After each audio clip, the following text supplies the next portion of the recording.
Any issues in terms of injuries or illness as well ahead of Leeds? No. Dan's watching a programme back there. All right, Dan. You must. I'm going to say it'd be a box set or something. We'll interrupt for a little while. Anything on the injuries or illness front ahead of Leeds? Paul? No, as we were. I think Miles is the only one really who's missing, apart from the sort of longer term injuries. So that's good from my point of view. A squad to make some decisions about. How far off is Miles? Will we see him before the next break, do you think? Possibly. I think it'd be touch and go though. So we'll see. But you don't want to rush hamstrings back. I think the initial diagnosis was sort of a couple of weeks, so there's a possibility. I think we saw on Saturdays Chris Hogg having a bit more involvement with the first team nowadays. Yes, I've asked Chris to come and work with the first team and do some coaching with us. I think being impressed with him and Gerard in terms of the work they've done, and I just felt that with Chris, just a different voice, something different. Obviously a relationship with some of the younger players in the squad as well, that it would be beneficial, so we've asked him to come and work with us. Is that important? You're obviously trying to progress players' careers. Is it the same for coaches here at Playford Road? Yeah, I think when I first came in, that was sort of one of the things that was mentioned about a continuity. Now, kind of what I said from the start is I don't mind that idea at all, but it's got to be I've got to think that they're the right sort of people to do that as well. Point just saying, oh, let's do it, and actually don't think they're good enough. Taking a bit of time to look at it and seeing how the lads work. And I think, there's some good coaches here, that's for sure. And I think it fits with what's sort of, I think the owner wanted. For me, it's something different again, and that's something me and Chris have not had the luxury of in the past. So we've just been us two, and I think it'll help the transition for players as well. And I know some of the soft goals you've let in at the back haven't just been down to the back four, but are you still to find the right blend there, do you think, in your defence? I don't think that the goals, as you alluded to, are kind of down to personnel, as in or an organisation, a structure. It's more individual errors than anything. So I don't think that's really something that I'm worried about in terms of that. Can individual players play better? That yes, but I think from a point of view of being a unit, I don't think that's the case. Considering a change in goal for this one, or sticking by Dean after the other day?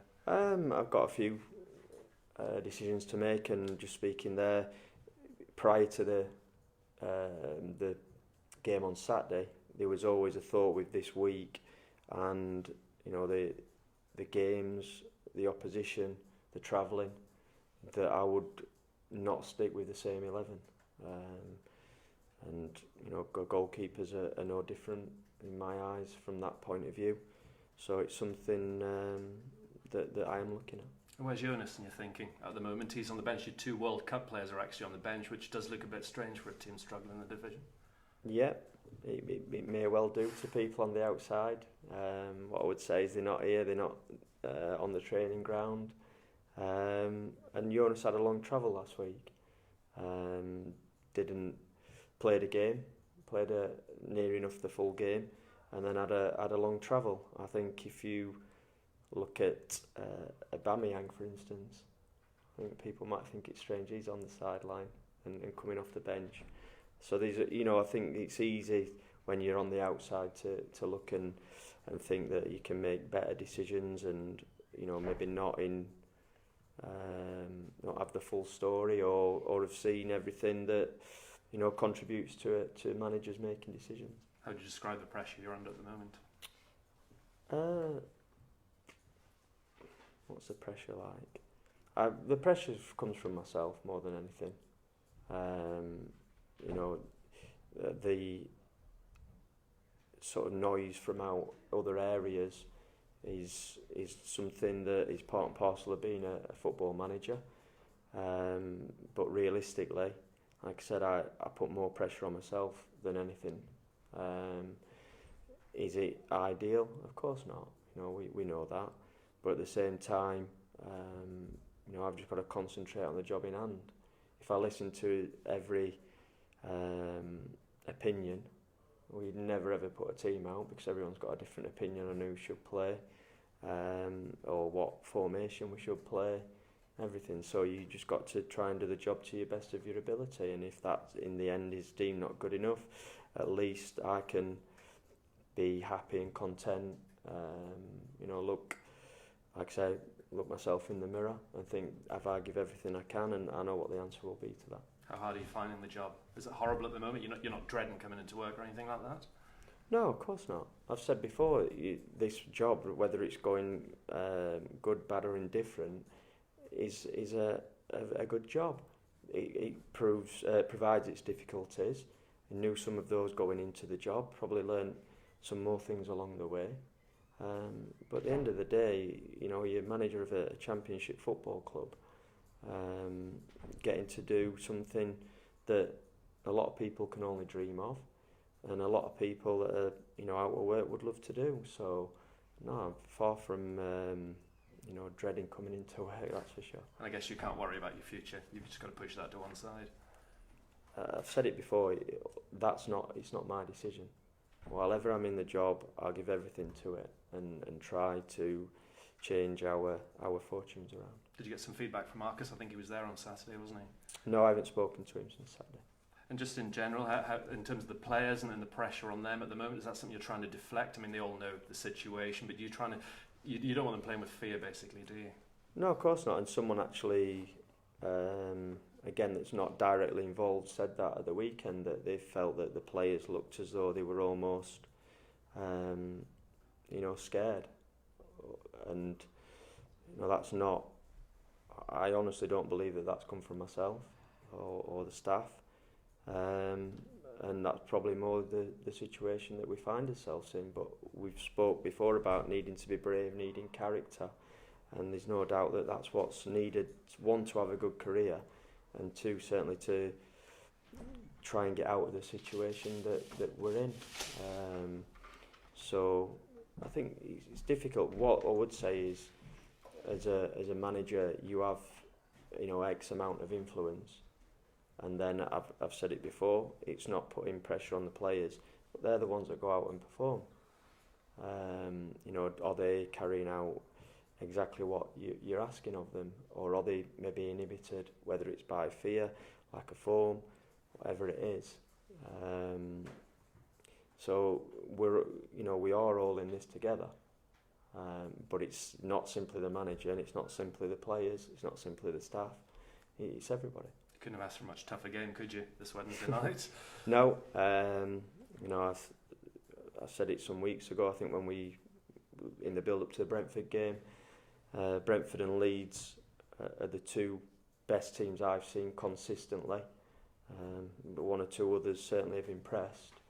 But I think the way that they've played and the game that they played against each other when we were prior to the Swansea game for ourselves was such a good game of football. We've lots and lots to admire from both teams, and you know, we're going to have to be really at our best to make sure that we're competitive tomorrow night. If not, then you know, there's only one outcome. That's right, because whatever the result, you're just demanding a performance. Yeah, of course. Look, I want to go there and get, you know, a point or 3 points, but the reality of it is, not many people, if anybody, will expect us to go there and get anything. But we've got to try and prove those people wrong. But Leeds are a very good team with lots of good individuals. Just getting one or two back from injury. I think one or two they've lost. So they've had, you know, they're having to deal with that. That's probably made it where they haven't quite got the results they would have liked in some of the games more recently. But again, watching the games, they've still had more than enough of those and been unfortunate in some. And the first 15, 20 minutes key? No, It wasn't 95. Swansea, but 95 or whatever minutes we play tomorrow night will be key. You know, look, you want to try and certainly get through that period without making the task any more difficult. You know, one thing we've certainly got to do is not make basic silly errors that make the task, you know, more difficult, whether it's Leeds or whether it's QPR that we're playing. But you know, particularly somewhere like that where there's going to be a big crowd, very vocal crowd, a crowd that when things are going well for their team, you know, I think most people would say it's one of the hardest places to go and play. You flip that around, and when things maybe aren't going as well as what you want for the home team, you know, it can be, like I say, reverse that and be difficult for the Leeds players. We've got to try and make it one of those nights. You said to me post-match on Saturday, the way that Leeds play is the way you'd like to play here. How long is that realistically going to take? Obviously, away off at the minute. Yeah, it is some way, and ultimately you've got to have the players that can do that. And let's be honest, there's a big difference, a big disparity in terms of what they've been able to assemble compared to ourselves. But I just, you know, I like the positivity in the play.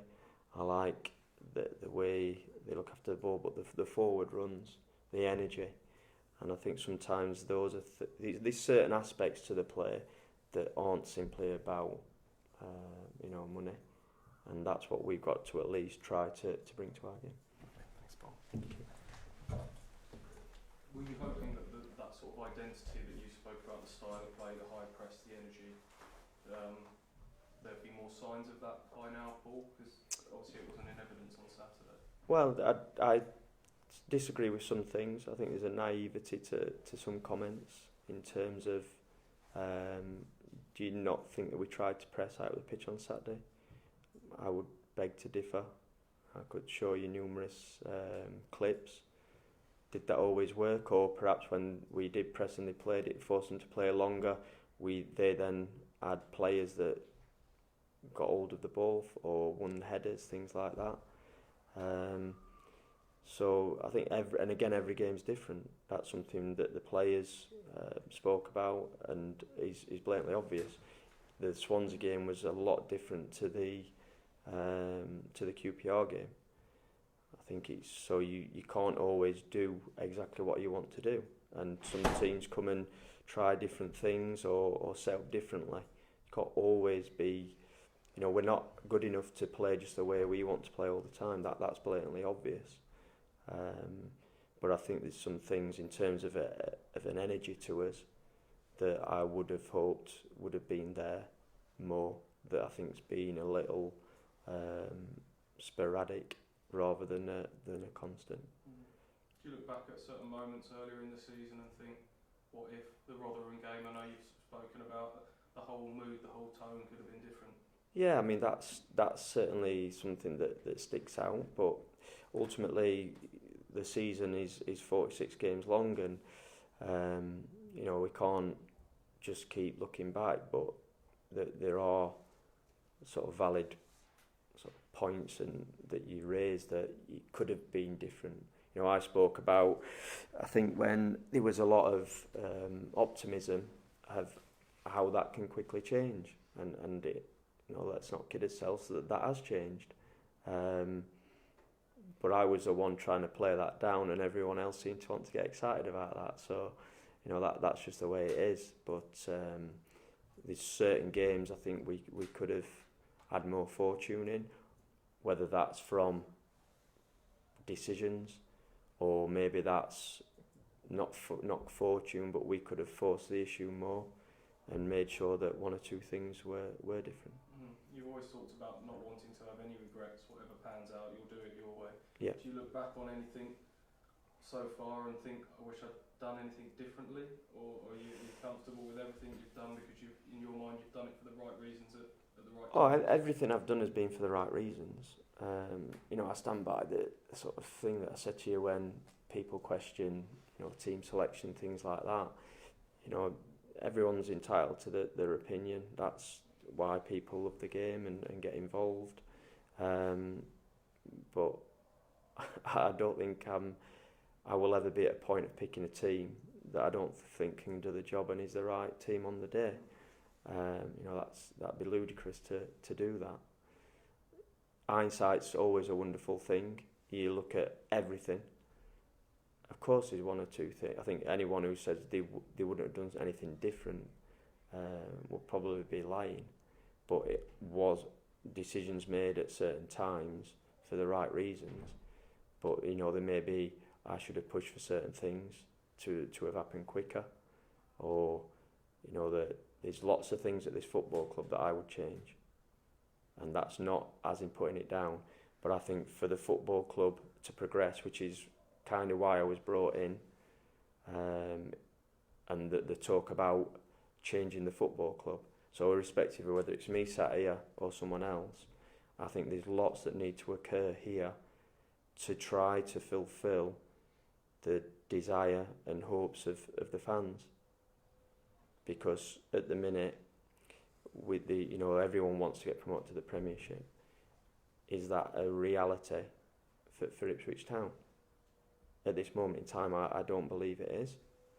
And the spending power makes life more and more difficult. So to make up for everything that leaves you short of, I think everything else has got to be absolutely on point. And at the minute, I don't think that is. Can you elaborate on what those things are then, away from spending No. power? No. Okay. That's not a conversation to have in public. That's just, and again, that's not about making excuses or talking about performances in our current league position. What I'm talking about is the progression of the football club. So that's not, again, people jump on that and say, oh, he's looking for excuses. That's not the case. Talking about the bigger picture rather than, that's regardless of the current league position. Evolving the football club is what I'm talking about. Yeah. Has the spending power disparity been a surprise to you? You knew, obviously, the makeup of the Championship and that it would be different, but has that come as a greater surprise now you're sat here? Not particularly, because I think what figures are banded about, and again, you have to be careful of what you always read, because let's be honest, a lot of what's in the papers isn't true. But at the same time, it's pretty obvious. You like your Middlesbrough players, West Brom players, and they have their issues of they're having to cut back to a degree.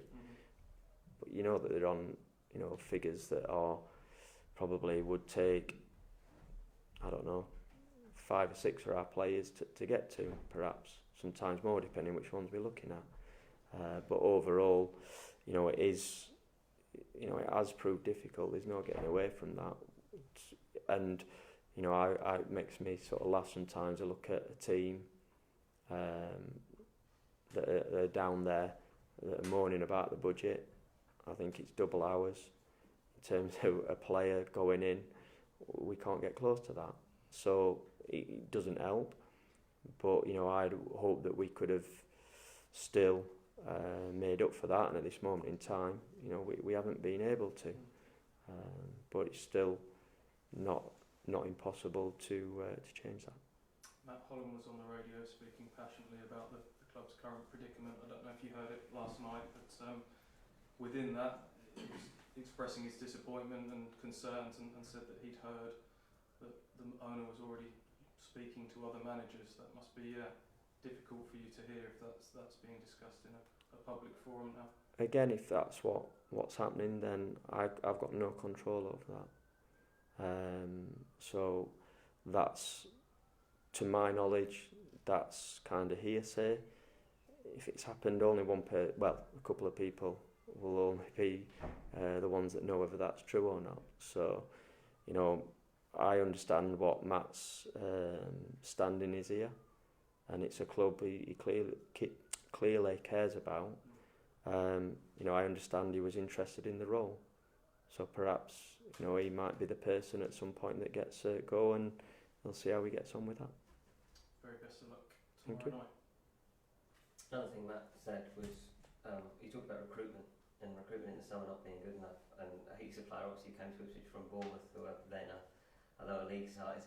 But he feels big ask for so many players to have come from League One and League Two to come into the Championship at the same time. Yeah. Looking back on that now, do you think perhaps you signed too many of those players at the same time in the summer? Again, we tried. I think the idea behind that is we're trying to help the club move forward. So I think there was certainly, from memory, what's the correct way of putting it? I think the fans were used to getting a certain type of player and didn't like that. Now we've already got still a group of players here that I think perhaps fit into that category that they're talking about. So, you know, I still think that it was the right way to go. I think he's probably right, as in it's a big ask, but maybe you're looking for some of those to get a little bit more help along the way as you progress. And you know, I didn't expect every one of those ones to come in and play 46 league games, that's for sure. But in time, you're wanting them to contribute at various points, and then, you know, as the seasons move on, that they do become players that are established. Because that's all that, you know, you've got to have an opportunity first to get to that point. So that's where the thought process for it was at. You know, again, Matt's entitled to his opinion, and you know, if he's right, he's right. If he's not, then. But again, it's very easy to comment from the outside. It's funny because Steve McLaren was speaking before the game and said he doesn't like anyone really passing comment that much unless they've been in the job themselves, which I thought was interesting from such an experienced manager. So turning that point on its head, though, could you say that perhaps too much experience left in the summer? I mean, that's the other side of Possibly. that. I know there's been a lot made of the lads that went out. Now, all I will say is each one of those players wanted to leave the football club. You would have to ask them, as in face to face, and whether they be genuine or not, whether they wanted to leave because of me, or whether they wanted to leave because of the football club, or whether they wanted to leave because of the football club that they were going to. I certainly think in Adam Webster's case, I think we'd worked together maybe 2 days, so I'd be very surprised if it was me. In McGoldrick's case, he wasn't on any sheet or budget that I was given. So that leaves 2 players. Joe was clearly wanting to go back home. And Martin Wygone said, I really like the lad. We got on well. And he found the situation difficult. So unless there's something that they weren't telling me, I think I'm quite comfortable where we're at. And, you know, it's easy to say you don't have to let players go. But again, I think that's a little bit naive. And maybe not being in the job and around football, if you think that saying no, that you would have got the same player that's performed in the past for Ipswich Town. So as it stands at the moment, you're confident this squad is good enough to avoid relegation, which is obviously the main concern at the moment, isn't it? Not what we talk about sort of looking further on. Yeah. No, at the minute, there's no doubt. And that's what, you know, another thing I think we've got to kind of, whether we like it or not, accept that that's the situation. You know, not kind of pretend, we're going to be, you know, just outside playoffs or mid-table. Let's stare the situation, you know, straight on.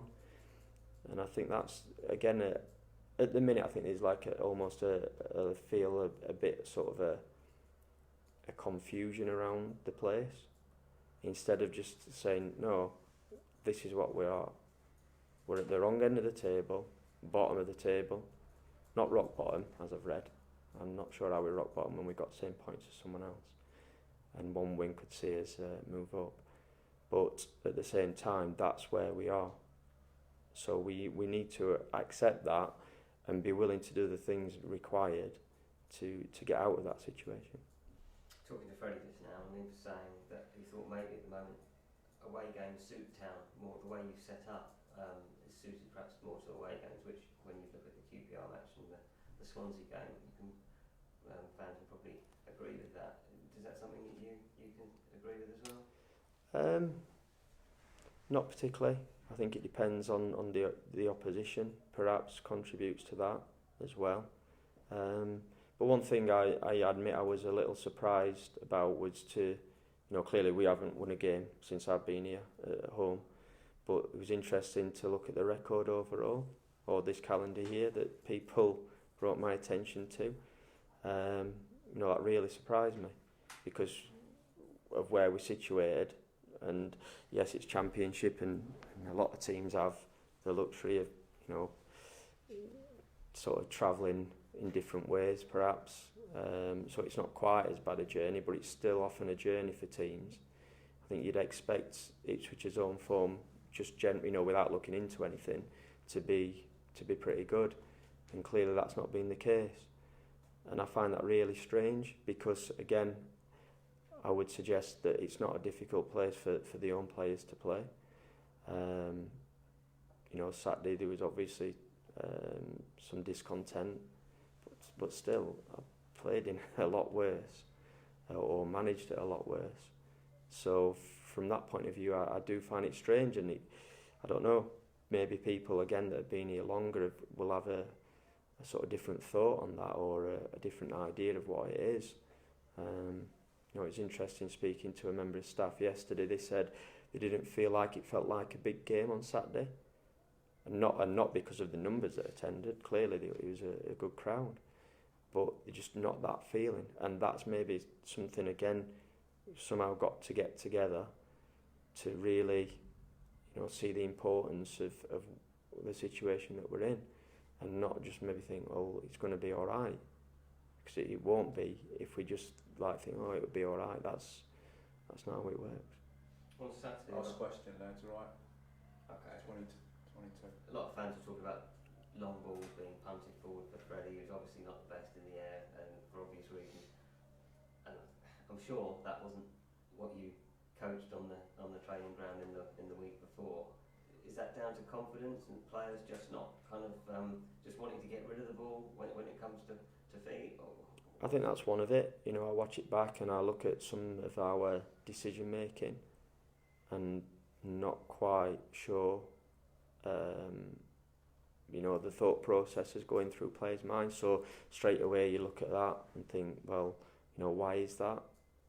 And again, despite the victory at Swansea, confidence is the most obvious thing. Are they comfortable? Are they seeing the picture? The longer the game goes, we are losing. That becomes an easier sort of out. There's the other side to it, as in the opposition have an influence in terms of what you're doing as well. But playing a long ball up to Freddie's head is not a way that we're going to win games of football. What about if, for instance, their left back gets the ball, we have a good press on them, he plays a long ball into the channel, and Eze makes a forward run and gets on the ball. Now that's a good ball, and it's a good run. So again, it's a long ball can be a good ball, but it's where you put it. I think Donatien played a relatively long ball over the top when Caden came on. Suddenly he's driving into the box and puts it across, and the lad defends the near post well. So there's different ways, but certainly I'm not asking the players just to kick the ball as far as they can, or just above Freddie's head, to make him get tired of thinking I've got a centre half jumping over the top of me. But sometimes that's how the games pan out. Again, we've got to try and be braver than that, and not make that be the case of how the game's playing out. One more. You mentioned Chris Hogg coaching. Has he got a new formal title or anything like that? Then is it a permanent role he's got with you? He's 13 coach at the minute, but I think that people get obsessed with these titles. That's basically the players have been told he's working with us, and to give him the respect that I would expect any member of staff to get anyway. So is there someone else working with the 23s now alongside Gerald? No, but we've got plenty of members of staff that will help out if needs be. All right, thank you. Cheers. Thank you. Cheers.